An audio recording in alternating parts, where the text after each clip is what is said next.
ইমানদার শুধু চিন্তা করে জান্নাতের কথা, তার মূল টার্গেট হচ্ছে জান্নাত যাওয়া। তো একজন সাহাবী এসে রাসূল সাল্লাল্লাহু আলাইহি সাল্লামকে বললেন, ইয়া রাসূলুল্লাহ, আমার প্রতিবেশীর একটা খেজুর গাছ বাঁকা হয়ে আমার বাসায় এসে পড়ছে এবং সেই খেজুর গাছ থেকে যতগুলো খেজুর পড়ে, দুই একটা খেজুর আমার সন্তানেরা খেয়ে ফেলে। তো আমার প্রতিবেশী এমন ছিল যে ওই খেজুরগুলো আমার সন্তানের মুখ থেকে টেনে বের করে নিত। ইয়া রাসূলুল্লাহ, আপনি ওই প্রতিবেশীকে বলে ওই খেজুর গাছটা হয়তো আমাকে বিক্রি করে দিতে পারেন আমার কাছে, নয়তো আপনি আমাকে সদকা করতে পারেন। রাসূল সাল্লাল্লাহু আলাইহি ওয়াসাল্লাম ডাকলেন প্রতিবেশীকে, ডেকে বললেন যে তুমি এই খেজুরের গাছটা তার কাছে বিক্রি করে দাও অথবা সদকা করে দাও। তিনি বললেন, ইয়া রাসূলুল্লাহ, আপনি যদি অন্য কোনো কিছুর কথা বলতেন তাহলে আমি দিতে পারতাম, কিন্তু এই খেজুর গাছ আমার কাছে একটাই, এটা আমি আপনাকে দিতে পারবো না। তো রাসূল সাল্লাল্লাহু আলাইহি ওয়াসাল্লাম বললেন যে দেখো, তুমি যদি একটা খেজুর গাছ তাকে দিয়ে দাও, এর বিনিময়ে আল্লাহ পাক জান্নাতে তোমার জন্য একটা খেজুরের বাগান তোমার জন্য রেখে দিবেন। সুবহানাল্লাহ। তিনি বললেন, না ইয়া রাসূলুল্লাহ, আমি দিতে পারবো না।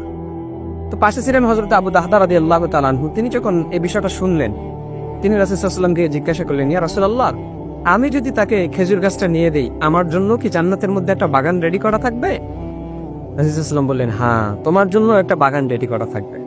তো এই কথা শুনে আবু দাহদা রাদিয়াল্লাহু তাআলা ওই ব্যক্তির কাছে গেলেন, প্রতিবেশীর কাছে গেলেন, গিয়ে বললেন যে তোমার গাছটা তার কাছে তুমি বিক্রি করে দাও। বলতেছে, না, আমি বিক্রি করে দিব না, মুহাম্মদ বলছে তাই আমি বিক্রি করি নাই, তোমার কথায়, তুমি একজন সাহাবী, নগণ্য সাহাবী, তোমার কথায় কেন বিক্রি করব? আবু দাহদা রাদিয়াল্লাহু তাআলা আনহু বললেন যে দেখো, অমুক জায়গায় আবার একটা খেজুরের বাগান আছে, সেই খেজুরের বাগানের মধ্যে 600 খেজুরের গাছ আছে এবং সেই গাছগুলোতে পাকা পাকা খেজুর আছে। সেই এটা এমন একটা মৌসুম ছিল যে খেজুরগুলো অনেক পাকা পাকা ছিল। আবু দাহদা রাদিয়াল্লাহু তাআলা আনহু বললেন যে এই 600 খেজুর গাছের একটা বাগান, পাকা খেজুর গাছের একটা বাগান আমি তোমার নামে লিখে দিব, তুমি এই একটা গাছ তাকে দাম করে দিয়ে দাও। আল্লাহু আকবার, আল্লাহু আকবার। প্রতিবেশী বললেন, আবু দাহদা, তুমি কি পাগল? 600 গাছ দিবা, একটা গাছ নিবা? বলতেছে, হ্যাঁ, আমি পাগল, তুমি দিবা কিনা সেটা বলো। তো তিনি প্রতিবেশী তার কাছে 600 গাছের বিনিময়ে একটা গাছ বিক্রি করে দিলেন। কিসের আশায়? ওই যে জান্নাতের মধ্যে একটা বাগান খেজুর গাছ তিনি নিবেন। তো আগের জামানা এমন ছিল, এখনো আপনি দেখবেন আরবের মধ্যে, সৌদি আরবের মধ্যে যখন খেজুর গাছের যদি কারো বাগান থাকে, যতদিন পর্যন্ত খেজুরগুলো পাকে ততদিন পর্যন্ত সাথীরা কিন্তু ওই জায়গার মধ্যে বাস করে। যখন খেজুর শেষ হয়ে যায় তখন আবার নিজ নিজ গন্তব্যস্থলে তারা ব্যাক করে। তো আবু দাহদা রাদিয়াল্লাহু তাআলা আনহু খেজুর গাছের ভিতরে গিয়ে ডাকলেন তার বিবিদেরকে ডাকলেন। তো বিবিদেরকে ডেকে বললেন যে আমি খেজুর গাছ বিক্রি করে দিছি। বিবিটি কি বলো, তুমি খেজুর গাছ বিক্রি করে দিছো কেন?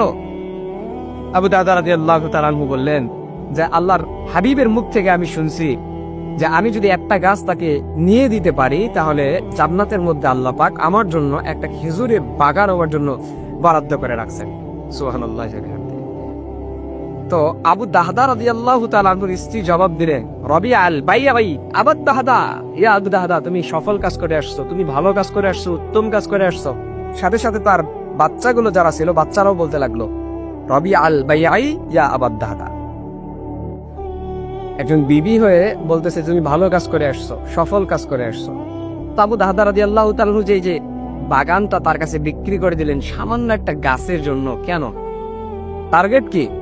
মূল টার্গেট হচ্ছে জান্নাত লাভ করা। জান্নাতের মধ্যে রাসূল সাল্লাল্লাহু আলাইহি ওয়াসাল্লামের মুখ থেকে শুনছেন জান্নাতের মধ্যে তার জন্য একটা বাগান রেখে দেওয়া হবে খেজুর গাছে। তো এই লোভে তিনি 600 গাছ বিশিষ্ট, তার উপর আবার পাকা ফল, পাকা খেজুর, এগুলো বিক্রি করে দিলেন। এই জন্য মুমিন যারা হচ্ছে, যারা মুমিন হবে, যারা ইমানদার হবে, তাদের মূল টার্গেট হচ্ছে জান্নাত লাভ করা। তারা শুধু দুনিয়ার মধ্যে আমল করবে, ঘুরবে ফিরবে, তাদের মাথায় শুধু একটাই চিন্তা যে কি কাজ করলে আমাকে বড়কালে জান্নাত পাইতে হবে, কি কাজ করলে আমি জান্নাত পাবো, কি কাজ করলে রবের সন্তুষ্টি অর্জন করতে পারবো। একজন মুমিনের মাথার টেনশন, একজন মুমিনের মাথার চিন্তা শুধু এটাই থাকা দরকার। তো এজন্য আমাদেরকে পরিপূর্ণ মুমিন, তাকওয়াবান হতে হবে। পরিপূর্ণ তাকওয়া নিয়ে, পরিপূর্ণ ঈমান নিয়ে যারা আমাদের